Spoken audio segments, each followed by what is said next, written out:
Hello, chess fans. Welcome to another episode of Chess Chat, a program brought to you from the Rollstone Bank and Trust Studios at Fitchburg Access Television.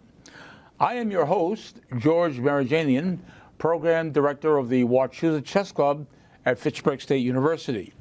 This club, the second oldest chess club in Massachusetts, meets every Wednesday evening in rooms 163 and 165 in the McKay complex at the university. And with me for this 208th episode of Chess Chat is our award-winning director, Darren Dame of Fitchburg, recipient of FATV's very prestigious Boulder Award in 2009, and now with this episode of Chess Chat celebrating his 19th anniversary as the director of Chess Chat. And that is a record for FATV. There is no other director for a program on FATV that has directed a single program for 19 straight years. And assisting Darren in the control room and also on the set, manning a camera, is a fellow resident and longtime Wachusett Chess Club member, Brian Bigelow, who also prepares our set for every episode of Chess Chat.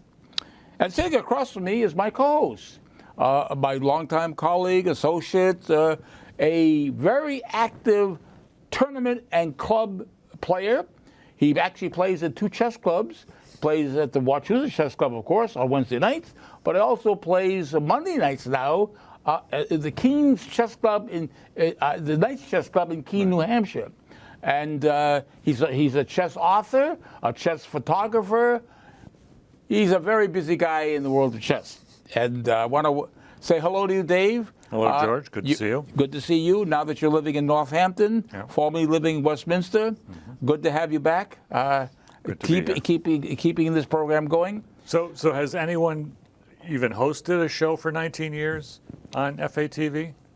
You said Darren has been the only director for 19 years, but well, then maybe that leaves me then as the host.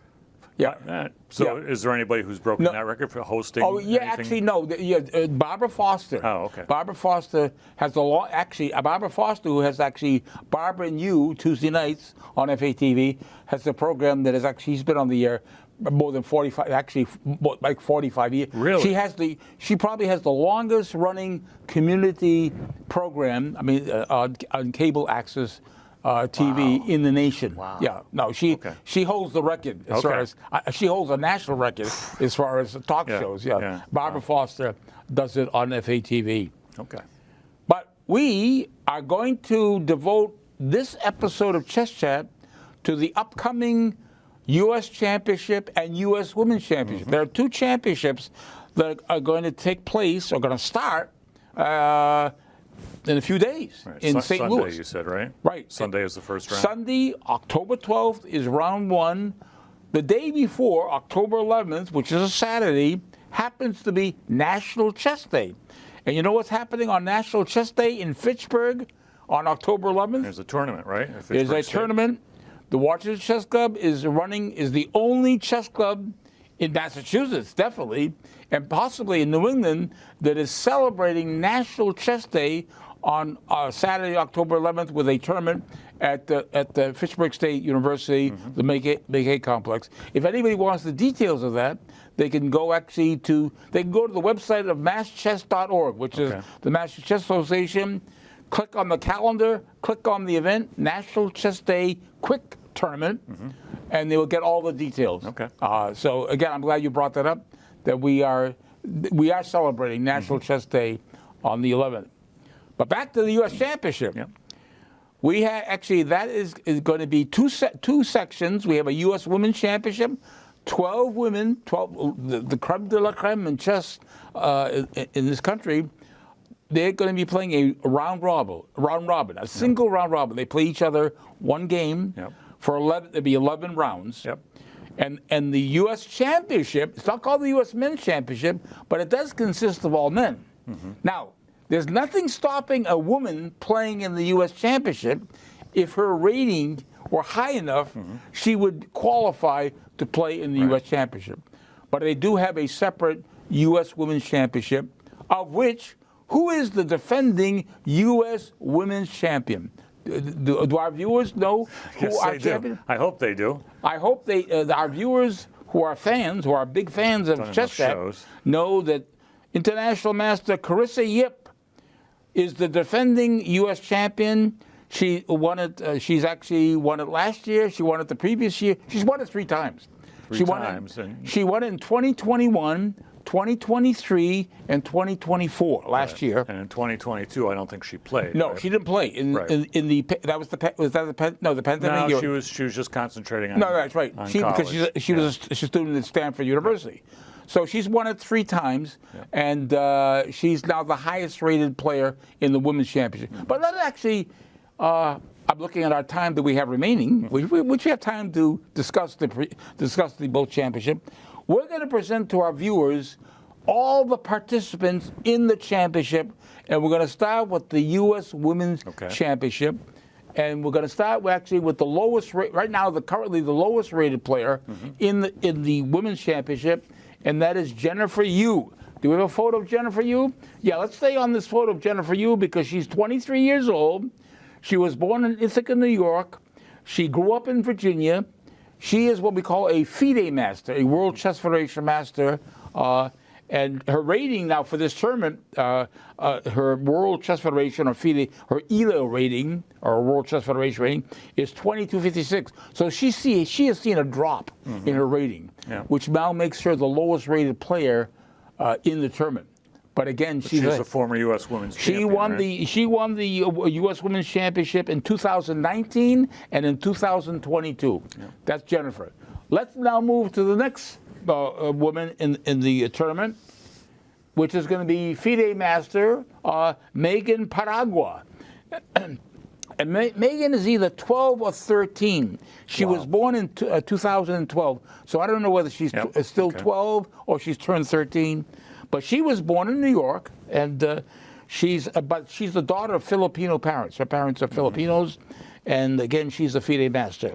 Okay, let's go to the next player that we have in our roster of players, and that would be women grandmaster Atusa Prokashyan, who's an Iranian. She's an Iranian-American chess player. She was born in Tehran, Iran, and again, she's a 7-time Iranian women's champion. And you know, she is married to somebody very famous. Do you know who she's married to? Hikaru Nakamura. She's married to Hikaru Nakamura, who is now, I believe, the number 2 in the world. He is now the second highest rated player in the world, Hikaru Nakamura. Yeah. She is now his wife. Okay, let's move now to the next player in the U.S. Women's Championship, which is International Master Nazi Pakiza, and she was born in Siberia, Russia, but she's actually of Georgian ancestry, the country of Georgia. Her parents were Georgian, and she moved at a very early age. At the age of 4, she moved to the country of Georgia with her parents. But she's an international master, as I said. And by the way, she's going to be celebrating her 32nd birthday at the end of this month, actually on October 27. But she won the women's championship in 2016 and 2018. So a 2-time U.S. women's champion. Next, we have international master Anna Zatonsky, who was actually born in Ukraine. She was born in Ukraine. Now, in this photo, she looks very good, but she's 47 years old. She doesn't look a day over 20. But she's 47, one of the oldest players in the event. And again, she has been playing in the United States. She left Iran. She's not been playing. Not Iran. Ukraine. I'm sorry, Ukraine. Yeah, this is Anna Zatonsky. She's been playing, she left Ukraine. She's been playing in the United States since 2003. So she's been here a number of years, 22 years. She's been women's champion many times. She's been U.S. women's champion in 2006, 2008, 2009, and 2011. So that's Ukrainian-American international master Anna Zatonsky. Let's move to the next player in our list of players. And this is a player we've had, I think, presented a game played by her years ago. Yeah. This is FIDE master Talia Cervantes, who's 22 years old, And she's a Cuban American. She was born in Havana, Cuba, and she lives actually, she calls St. Louis now, where this tournament, by the way, this tournament is being played, as I mentioned, in St. Louis at the St. Louis Chess Club. Right. Although it may play at the Hall of Fame. There is the U.S. Chess Hall of Fame. Right. They could be playing at the Hall of Fame instead of the club, but it's one or the other. It's going to be in St. Louis, yeah. Right. But she's been playing in this country since 2014. Okay, who's next on our list of players here? Here's a young player, 16-year-old Rose Atwell, a FIDE master. Now she was born in Southern California, and again she still lives in California. And again, her rating, she's actually, I think she's she has a rating of for this tournament 2353, and that's a very good rating for a 16-year-old female player like that. So for any 16-year-old, for any 16-year-old, absolutely, male or female. Yeah. Now let's go to the next player on our list here, and this is a new player for us and for this country, I believe. This is international master Anna Sargsyan from Armenia. This is an Armenian-American player. And she has been playing. Actually, she came to this and started playing in the United States this year, 2025. And again, she's an international master, but she also claims St. Louis as her residence, along with some other players that we're going to mention or have mentioned. Now let's move to the next player, who's very famous for a number of reasons. This is Grandmaster Irina Krush. Although she was born in Ukraine, and her name was pronounced Krush. And when she was in Ukraine, the family name was Krush, but it was actually the pronunciation changed to Krush when she came to the United States. And again, she became a grandmaster in 2013, but she is the only female chess player in the United States that is grandmaster. That is a grandmaster. And as I mentioned, she's an 8-time U.S. champion. She's beginning first in 1998. The last time she won the U.S. Women's Championship was in 2020. And again, she lives in New York. Okay? Let's move now to the next player, which is international master Tatev Abrahamian from Armenia, born in Yerevan, Armenia. She's an international master. And she's been playing in the United States since 2002, and she actually lived formerly in Glendale, California, which, by the way, has the largest community of Armenians in the country. Yeah, actually in the world outside Armenia. Actually, there's no other community in the world that has a large community, Armenian community like Glendale, California. But that's where she previously lived. St. Louis is now her home. Yeah. So that's Tatev Abrahamian. And one thing I point out about her is I believe she twice tied for the championship. Yes. And I think she lost in the playoff but both she times. Lost. Yes, right. So she's come very close. Very close, but she's not actually won it. Right. Yeah, but maybe this year could be her year. Now let's move up actually to a young player.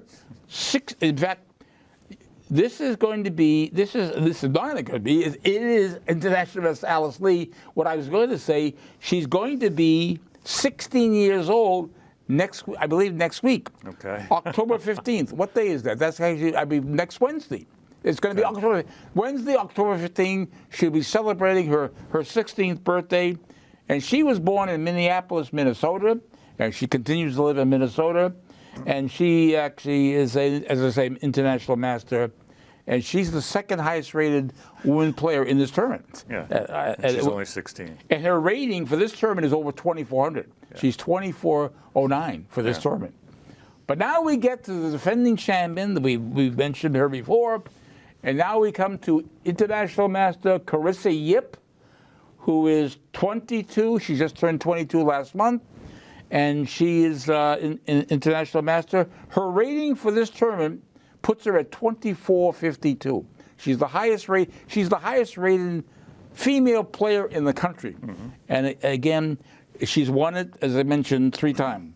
2021, 2023, and 24 last year. So she's going for her fourth U.S. Women's Championship.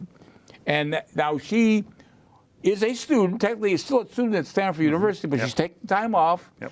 She is pursuing her Grandmaster title. She has 2 Grandmaster norms. If she gets one more Grandmaster norm and gets her rating at 2,500 and above, the World Chess Federation will award her the Grandmaster title. Okay, now let's move actually to the men. And we're going to start with the lowest rated men in the U.S. Championship, not the U.S. Men's Championship. And this is Darius they're all Grandmasters, by the way. Every player that we're going to show now is a Grandmaster. Darius Svierz. Darius Svierz is from Poland. He was born in Poland, became a Grandmaster in 2009. And again, he's been playing in the United States since 2018. And again, he also lives in St. Louis. Okay, next. Who's next on our list? Here's actually somebody who's making his debut in a U.S. championship, and he's the youngest player in the championship. And this is going to be 15-year-old Andy Woodward? Yep. This is, believe it or not, does he look 15? Looks a little older than 15 in that photo, but he's only 15. And he's a Grandmaster. He was born in Frisco, Texas, and he still lives in Texas. And he became a Grandmaster last year, 2024. Okay, who's next after Andy? Now we have a 16-year-old. There's a 16-year-old Grandmaster, Abhimanyu Mishra, who's became a Grandmaster in 2021. And he became a Grandmaster at the age of 12 years, 4 months, 25 days. I got it right down to the days, months, and years. Years. Because that was the record, right? That was the record. It's still the record. Still the record. Yep. And he was born in Long Branch, New Jersey. Still is in New Jersey, and a very strong player. His rating is 2652 for this tournament. Very high rating. Who's next? Now we go to somebody who's no stranger to Massachusetts.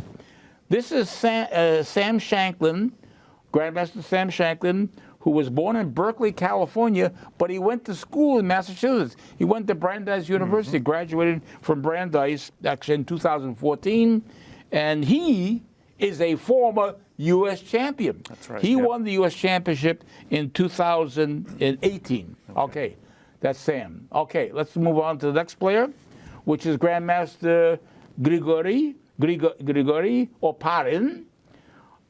Now, he has a Russian name, right? Oparin, but he was born in Munich, Germany. Oh. But his parents are actually Russian, but he happened to be born in the country of Germany, and he became a Grandmaster in 2013.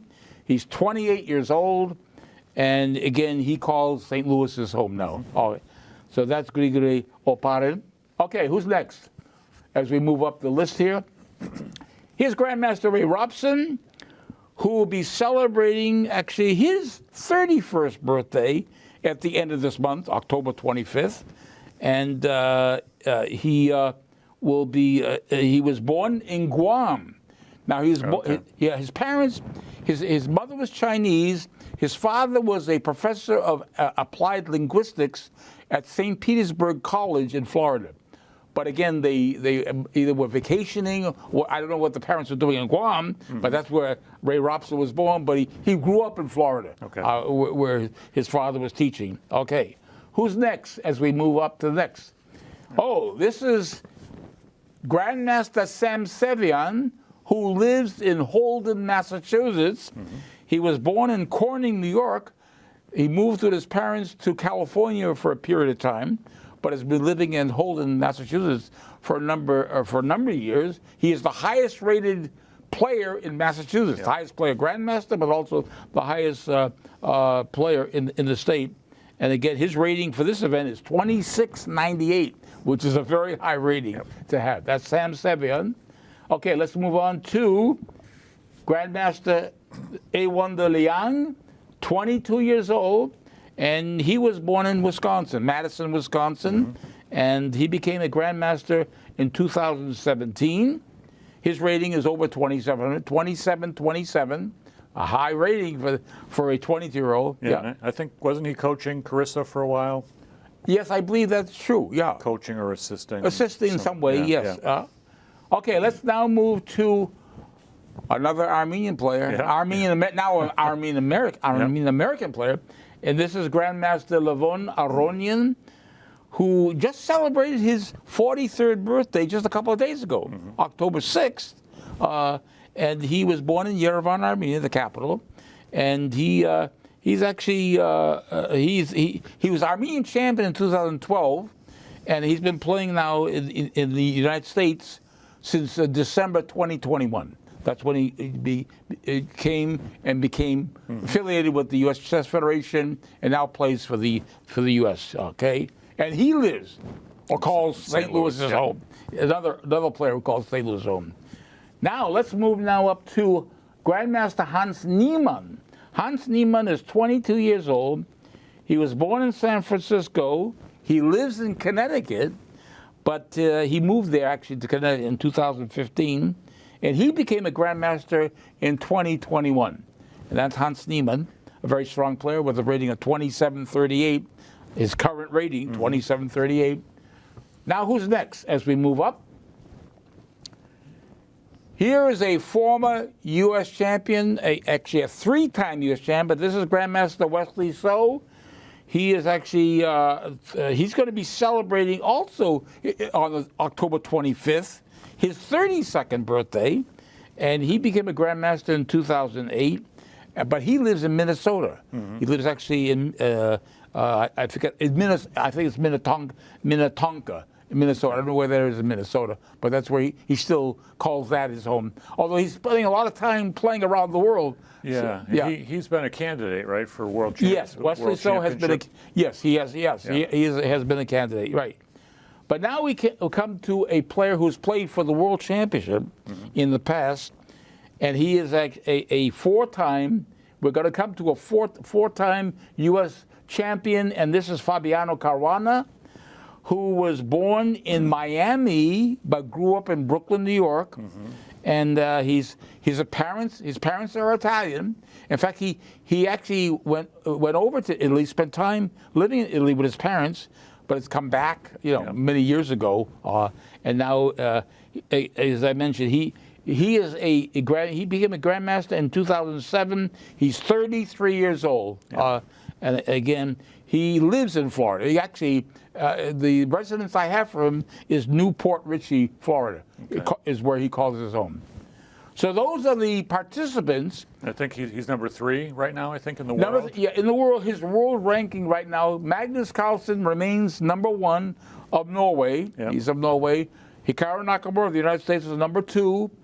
And Fabiano Caruana, who used to be number 2 in the world, has dropped. It's not that much. I don't know what the rating difference is, but he is now. Fabiano Caruana is now number 3 in the world, in the World Chess World, the world ratings. Yep. Now, what we have selected, actually you selected, or maybe I selected, but you picked it out, was a game that Fabiano Caruana won last year when he won the 2024 U.S. Championship. We thought we would give our Chess Chat viewers a game that we have never presented before, so they would enjoy Fabiano, because he's working now. He's looking for what, his fifth U.S. championship. It's going to be hard. It gets harder and harder every year. But he's gunning for his 4th championship win. And this is a game he played against Ray Robson, who we presented, who's playing in this year's championship. And this is from last year's event. This was played in round 3. Round 3. It was Fabiano's first win. So his first win. So his other games were draw. He drew. First 2 were drawn. Yeah. Drawn. So in round 3, he faced Ray Robson, and this was a win for Fabiano with the black pieces, which is always harder. Yeah, it's always harder with the black pieces. Yep. So what did Ray Robson open with in his game against Fabiano Caruana? So he opened with C4. Okay. Which is the English. Okay. Now let me get the game so I can follow along. Yeah. Without the game, I'm not able to keep up with you. Yeah. Okay. Do I have the game in front of me? Okay. So this is called the English opening, right? Yep. Okay.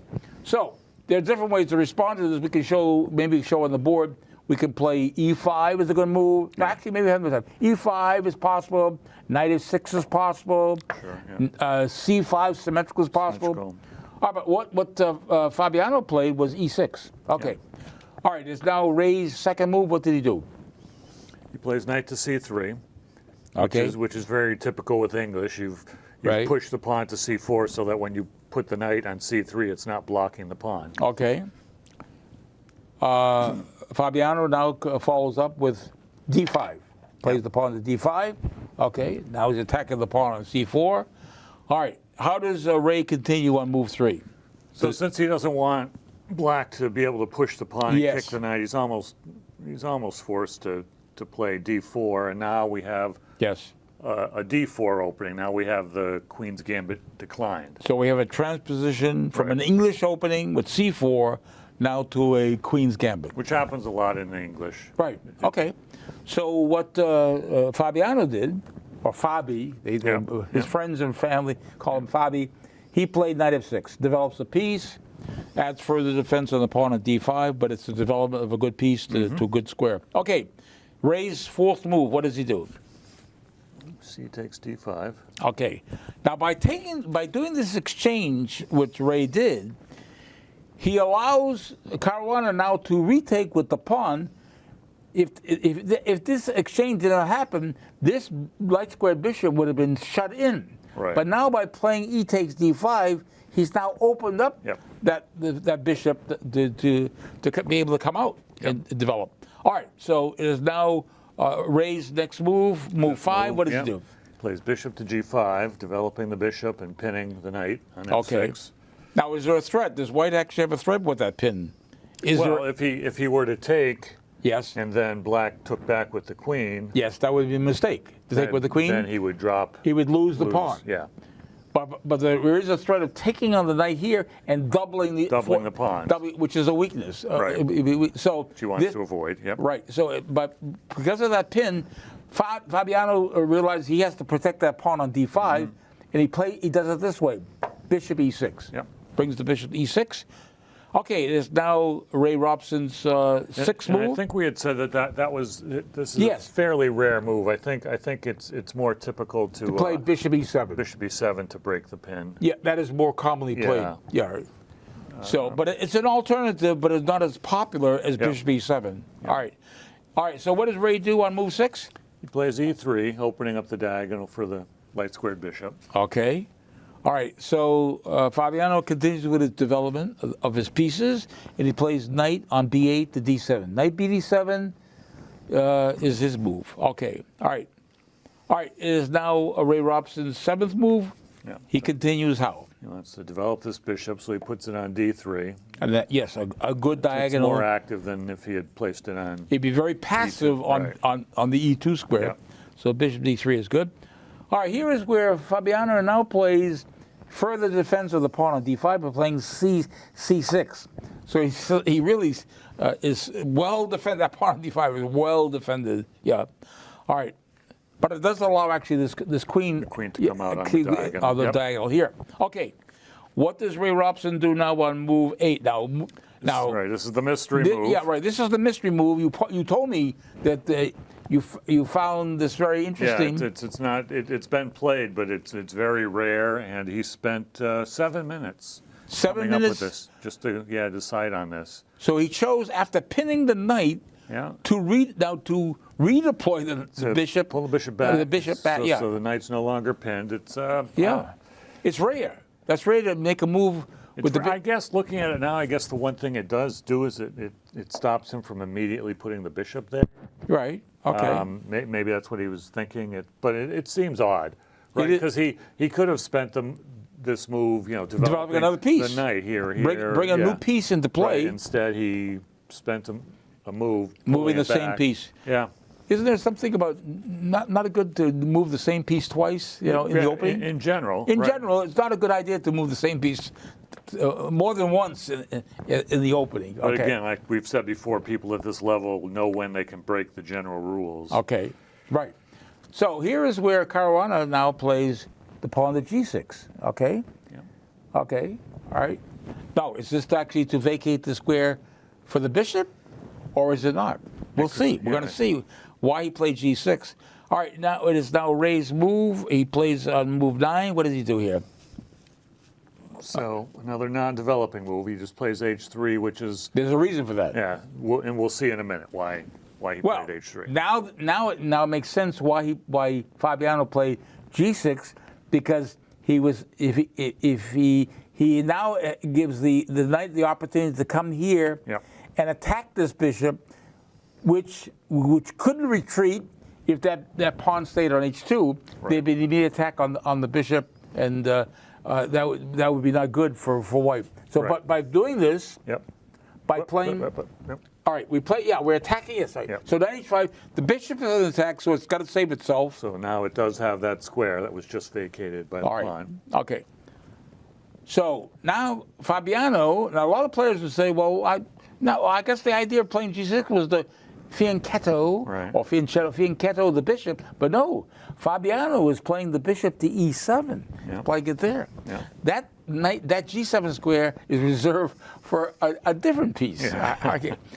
So, all right, so now after bishop E7, what does Ray Robson do? He simply develops the knight to F3. Okay. All right, knight F3, and now we have castling. Caruana now castles, all right, on move 11. Okay. All right, let's move it along here. And what does white do here? And Robson also castles. All right. All right.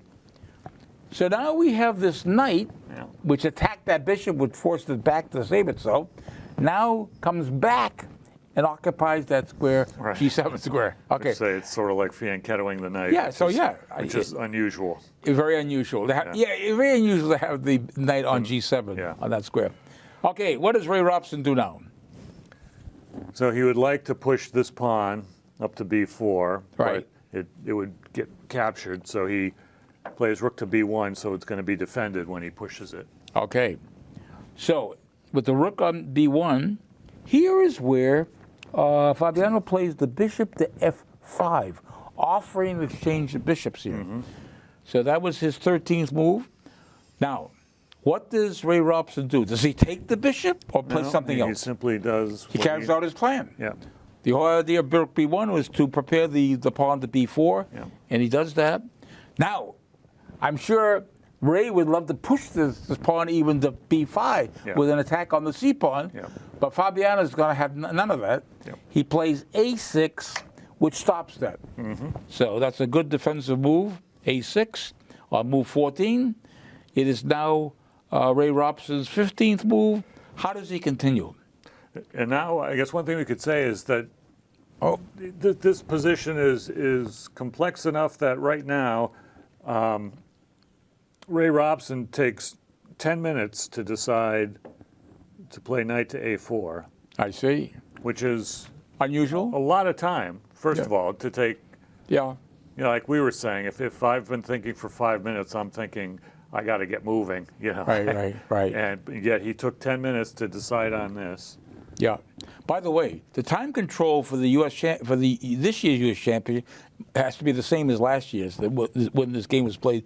They were playing with a time control of 40. They were playing 2 time controls, 40 moves in 90 minutes. They have to make 40 moves in 90 minutes that you're given, and then it's followed by a sudden death in 30 minutes. They give you additional 30 minutes in sudden death, but with an increment. Now, this year's championship, they're doing the 40-90, 40 moves in 90, sudden death 30, with a 30-second increment, so that every move that is played, you're getting 30 seconds. From the first move? Or? I believe from first move. Yes, I believe that they're doing it from move 1. We might see some very long games. Yes, some long games. Yes, absolutely.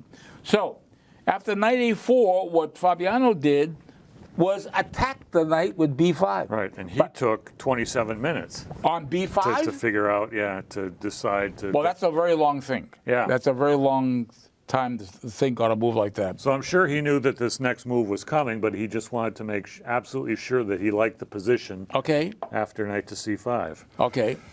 All right, so knight sinks to C5, threatening to take here, exchanging the knights. Fabiano doesn't want any of that. No. He says, I'm going to preserve that knight on D7 and redeploy it to B6. Knight B6 is his move. So he avoids the exchange of knights by doing that.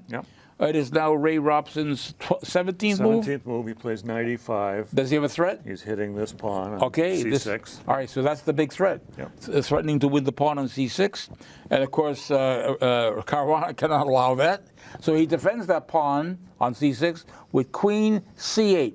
All right, so now we have protection of the pawn. It is now Ray Robson's 18th move. What does he do? Yeah, so this is like the first move that the annotator from chess.com Yes. listed as a dubious move. Because he plays e4, but he was saying in this they call it the Carlsbad pawn structure, Yes.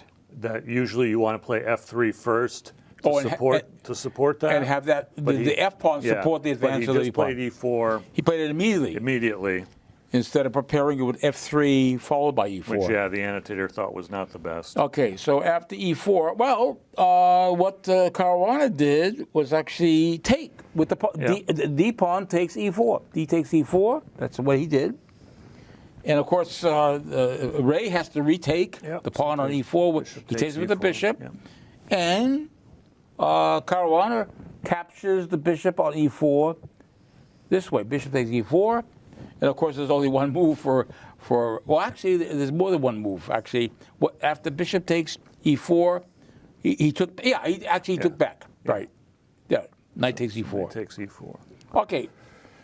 So is this position, I don't know what the evaluation of this position is. Is still. Well, I'll tell you, after Black's next move. Okay. And yeah, why don't you make the next move? I'll play Caruana's next move, which was f6. Attacking the knight on e5. Yeah, and in the interview after the game, yes, Fabiano said that after he played f6, he was feeling very comfortable with the position at this point. So he was very happy with that move, f6. Yeah. All right. Yeah. So the bishop now has to retreat. Yeah. How many retreating squares does that knight have? So There's not one to attack. It's interesting. He really only has two. You know, he's either going to come back here or here. Why can't he go to g4? G4 would be a mistake.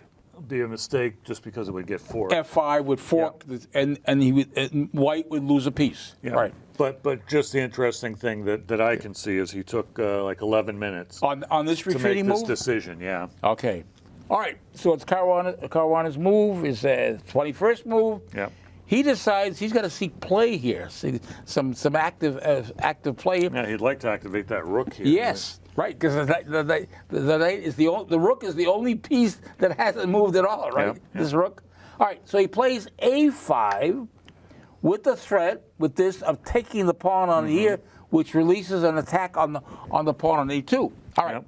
So now, what does Ray Robson do in response to a5 by Caruana? Now, what he could have done was a4. Yes. Which probably was better. But he played a3, and again, in the interview afterwards, Caruana said after he did this, he thought, okay, these pawns are going to get exchanged, and then this b pawn is going to be a target. Okay. From that point on, so he was surprised. He was surprised by Robson's a3. He expected a4. Yeah. All right. And he was happy to see a3. All right. So here is where Caruana now takes. A takes b4. Okay. Take here, and now he has to take with the pawn, right? A takes b. The bishop is right. Okay. Now we actually have Caruana's next move, which is knight d5, and now we have a double attack with the bishop and knight attacking the pawn on b4, which is only defended by the rook. The threat is to win that pawn. That pawn is now weak. It's going to come under attack. So how does Robson avoid losing that pawn? Because it's now under double attack. Yeah, and again, you know, it might have been better to guard it this way. With the queen? With the queen, but what he did is he blocked the bishop out by putting the knight on c5. Okay, so he brings knight c5 is his move? All right. All right, so now Caruana realizes this rook has no future staying on f8, especially behind the pawn on f6. So he seizes gets on the open file, the e file, and plays rook e8. Okay, developing it to a better square that's staying on f8. Okay, it is now Ray Robson's 25th move coming up. Okay, let us. He plays queen to c2. Okay. I mean, I guess part of the reason is just to connect the rooks. Right. Okay. So queen c2. Here is where Caruana now plays his rook on a8 to a3. So he's down here. Okay. Yeah. Okay.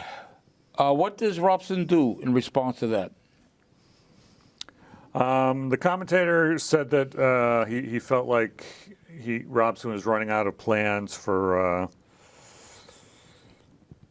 trying to deal with this weak pawn, so he's just deciding he's going to target this pawn here and plays the rook on f to c1. So okay, so move this knight out of the way and be hitting that pawn twice. All right, so that's why he played rook fc1. All right. Now here is where Caruana decides he would like to offer the exchange of queens by playing queen f5. Plays it here. Okay. Yeah.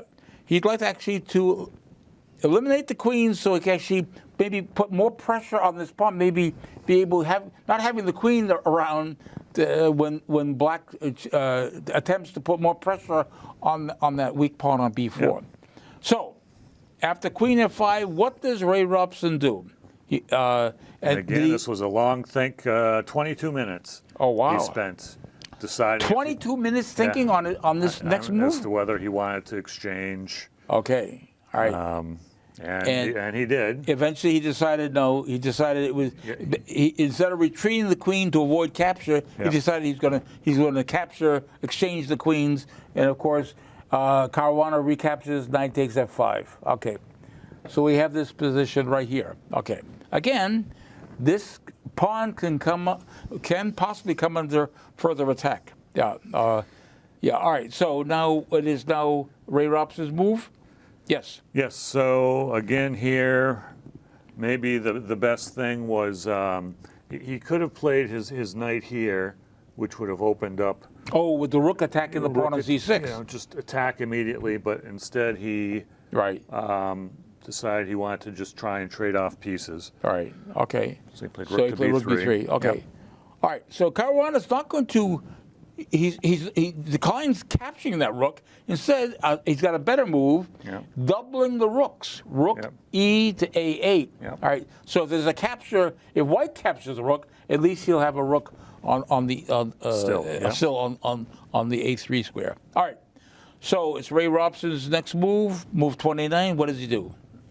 So he gets fairly aggressive here. He plays g4, attacking this knight. Okay.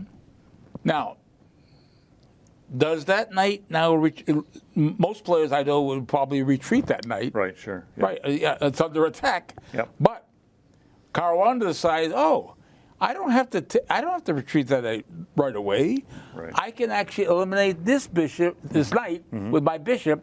Bishop takes c5. That's what he did. Yep. All right. Now what does Robson do after bishop takes c5? Well, this rook is. Oh yes, this knight actually was defending this. So he's got to. So he's got to. Yes, right. He has no choice. He's got to take right away. Yeah, and of course the response to that is actually by Caruana was rook takes a3. Yeah. Okay. Now we have a situation. It's White's move. White's knight is under attack here, but of course this pawn. This bishop is under attack by two pawns here, and this knight is under attack. So it's crazy. How many pieces are under attack now? So at least 3 pieces under attack. We got this knight. We got this bishop. We got this rook. This knight. Okay. And what he chose to do does is rook takes c5. Rook takes c5, and now he's also hitting this pawn. Right. He's attacking the pawn on c6. Yeah. Okay. All right. Well, Caruana says, okay. I either retreat this knight, but I'm going to take this knight on f3 with the rook. Rook takes f3 was his move. Okay. Yeah. Now, of course, what does actually he do here? Robson takes. He takes the piece. F5. Yep. Okay. Now, of course, White is actually still has the threat here of taking here, and Caruana cannot allow that. Cannot allow this pawn to drop. Yep. Now he's not going to take that pawn. Better was what he played was rook c3, which actually defends this pawn. Right, indirectly. Indirectly, because if he takes, the rook will take. Yeah. And of course, the knight is defending the rook. Yeah. So that was the correct move to play: is rook c3, defending the pawn, stopping the white from winning the pawn on c6. Okay. It is now Ray Robson's 33rd move. How does he continue? He's got doubled pawns here right now, Right. so he's going to fix that by All right, so taking on G6. F takes G6, and Caruana just recaptures H takes G6. Yep. All right, so he has two connected pawns here. Yep. All right. It is now Robson's move. How does he continue? So he plays bishop to D6. All right, bishop D6 is his move. All right. So what Carl would like to do is attack. These two pawns are actually right now undefended. Mm-hmm. He comes here. So look at it. He said, I gave you the opportunity to take exchange rooks, but now with my move rook c4, I want to win one of these pawns here, right? Especially the d4 pawn. But of course, he can't do it right away because he doesn't want to lose this pawn. This is the pawn. He doesn't want to lose this pawn. So after rook c4, what does Robson do on move 35? He just starts bringing his king up. He says, "No, I got to bring." I said, "The king has to has to get into this game here." This is an interesting position right here. You've got a white rook completely surrounded by black pieces. Right, exactly. Very odd. Yeah, right. Now, okay, so it is now after king g2. Caruana says, "Okay, I got to get my king into play, taking part in this action." Yep. And he plays king f7. That's his move. Yep. What does Robson do now on move 36? His king closer to the center. Getting closer and closer. Yep. Caruana says, okay, I'm getting closer and closer, but now with my move, I'm attacking your bishop, attacking the bishop on d6. Now the bishop has to save itself. It has to save itself, so it goes to f8. Okay, all right, so after bishop f8. All right, now Caruana brings his king over to d7, which now lets the king defend that pawn, allowing now these two pawns, allowing that rook now to attack both those pawns. Yeah. Yep. All right. So, what does Ray Robson do after king d7 on move 38? He really, he can't save both of those pawns. No, he cannot save both of them. So, what does he choose instead? He plays king e4, so he saves. The he saves this pawn and realizes, okay, that leaves that. He's going to have to lose that, yeah. All right, and of course, Caruana takes that pawn on b4 with the rook. Rook takes b4. He couldn't save both of them, but at least he saved the d. He saved the d pawn. All right. So now Caruana's up a pawn. He's up a pawn now. He's up a pawn. All right. So now, So how does actually Robson continue now? It's his actually 39th move. Yeah. So now he's got a rook that's doing nothing. He's got to activate the rook, so he brings it back to c1 where it's got freedom to move. All right. So Caruana now plays this rook. The rook did its duty by winning that pawn. Now it moves and to. And also, we can point out it's also being attacked. Oh yes. Yeah. Oh yes. With that. Yes. With by the moving. rook moving out of the way. Yeah. Yes. Now this bishop, is now attacking this rook. He has to move. To save the rook, he has to move. And he moves the rook here, which also attacks this pawn on h3. Okay. So how does Ray Robson continue here on his 40th move? So he counterattacks by putting the rook on g1, hitting this pawn on g6. Right, exactly. And there's no need. The thing is, the white king needs to watch out, or it's going to get checkmated in the middle of the board. Oh wow! That's right. Because right now it can't even move anywhere. It has no squares. Exactly right. Okay. So after rook g1, it's Caruana's move, right? Yep. After rook g1, he chooses to play the king to e6. Okay. So now he's threatening checkmate in one move. By doing that. F5 would be checkmate. Now be checkmate. So how does one stop? How does one respond to that mate threat here after king? So he plays rook takes g6. So now this pawn is pinned. Now it's pinned. So the pawn can't move to f5 because of the pin. But now comes the next move. Well, the next move is the crusher. Yeah. The king now moves to f7 and attacks two pieces simultaneously. And he's going to win the bishop. He's going to lose. He's going to win the bit because the rook has to save itself. Yep. And it can't save the bishop. So this forced Ray Robson's resignation because he's going to lose a piece and with it the game. Yeah. So this was a 41-move game, again played in round 3 of the 2024 U.S. Championship. And then Caruana went on to win the tournament. Right, exactly. All right. So now, as my official timekeeper, how much time do we have here? We have 10 minutes. 10 minutes. Now, can we actually kill 10 minutes of time? I'll bet we can, yeah. Okay. Now, the U.S. Championship, which is actually held at the St. Louis Chess Club, which is the premier chess club in the country, and you visited you visited the chess club in St. Louis very briefly, but you had your photo taken with the founder, Rex Sinquefield. Yeah, I happened to be walking in while he was walking out. Yeah, and there is a photo that is actually seen sporadically on the website of the Washington Chess Club. Which is again, it is shown because there is it's a rotating. It's a rotating series of photos. And again, Rex Sinquefield is a billionaire. I'm told he's a billionaire. Yes, he is. Yeah. And actually, he founded the club. I forget the year that he founded it. I mean, it goes back maybe close to 20. I mean, it goes back maybe 25 years, maybe early 2000s. Yeah. It wasn't in the late 1990s, though, but it was actually early 2000s. He's definitely what you could call a self-made billionaire because he was an orphan, I believe. He was an orphan, right? Raised in a Catholic orphanage, I believe, and So actually, he has taken over what the U.S. Chess Federation used to run the U.S. Championship for years and years. Yeah. But along comes a billionaire who founds a chess club in St. Louis. And it's taken over running the major events in this country. Right. And the U.S.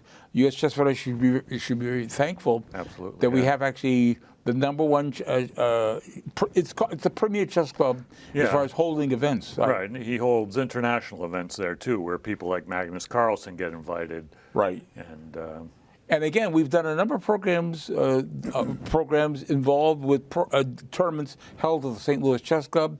We did one actually this past year when Carissa Yip won the Cairns Cup. That's right. Yep. The 5th Cairns Cup. We did a program on her winning that. And that cup, the Cairns Cup, is named after Rex Sinquefield's wife, whose maiden name is Cairns. Yeah. Right. Jean, her first name is Jeannie Cairns. Yeah. So. Right. Yeah. So I guess we could also mention, since you're talking about Jean Cairns, is that she set up a $100,000 prize for any U.S. female who becomes a grandmaster before, I think, 2030. I think it expires in 2030. There's an expiration date, right? Exactly. And when she did the announcement, one of the people in the audience was Irina Krush, who was thinking, no, I wish they had done this, years ago when I got my title, and then Jean announced that, oh, by the way, we're going to give the first $100,000 to Irina because she already achieved it. So Irina did receive the $100,000, and the next, I don't want to jinx it, but the next recipient could well be Carissa Yip. Okay. Who's really just a couple steps away. That's very true. Now, that title. I was going to say something about this championship. The prize fund, the total prize fund for the U.S. Championship and the U.S. Women's Championship comes to $402,000. Wow. And I believe that I have the amount. There's more money in the championship than in the women's championship. I think the women's championship is like $150,000 total. Okay. And I believe actually the men's not the men's but the regular U.S. champion is like $250,000, something like that. It comes to a total of $402,000 total. But there are special prizes. Oh, that's right. Yeah. And they're giving, but the big special prize, if any player in any of the championships, either the U.S. Championship or the Women's Championship, can win all 11 games in their division, there's a $64,000 Bobby Fischer prize. Because Bobby Fischer has won the U.S. Championship years ago with a score of 11-0. He won all 11 games. And last year, Carissa came the closest that maybe anyone's come, right? Right. Since Fisher, where she had, it was like 8, like she won like the first 8. I think she won the first 8. Yeah, she was on her way. She was on, So, and again, and she ended up clinching, I think, with like a round to go. Exactly, last year, because she had started out so hot. Yeah. So there is now more money in international. I mean, chess in this country. Right, largely thanks to Rex Sinkerfield. Right, exactly. Right, exactly. So again, this tournament, as we pointed out, is going to start Sunday. And by the way, our Chess Chat viewers can watch this. There's actually YouTube. The St. Louis Chess Club has a YouTube channel, also Twitch. You can see this up either on YouTube or Twitch. Yeah. If they were to Google the St. Louis Chess Club, they would be able to follow the action. And I think they're starting actually our time, 1 o'clock. Okay. So on Sunday, October 12th, if any of our Chess Chat fans want to watch live action, and we have some, I know Yasser Seirawan is one of the commentators, who, by the way, who came to Fitchburg. Remember, Yasser Seirawan, Grandmaster Yasser Seirawan was here in Fitchburg, who gave an exhibition in September 1984. He was here, but he's one of the commentators. And Maurice Ashley, who is back now, he's going to be commenting.